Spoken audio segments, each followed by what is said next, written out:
happening now. At 12:30, Equine Board. There's a live door breach demo by Jersey Tactical beginning at 1. Also, medevac, stack medevac will be landing a helicopter on the Cameron Street lawn at 1 p.m. Cameron Street lawn at 1 p.m. Stack medevac will be landing a helicopter. At 2 p.m. the Equine Board, Med-Ed will be doing a live wire demonstration for electrical safety. Please visit our presentations and our demonstrations. Thank you.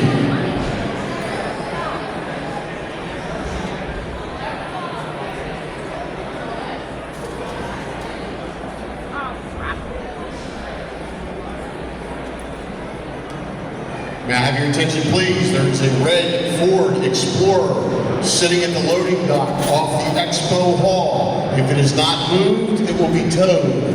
There is a red Ford Explorer sitting off the loading dock in the Expo Hall. If it is not moved, it will be towed. Thank you.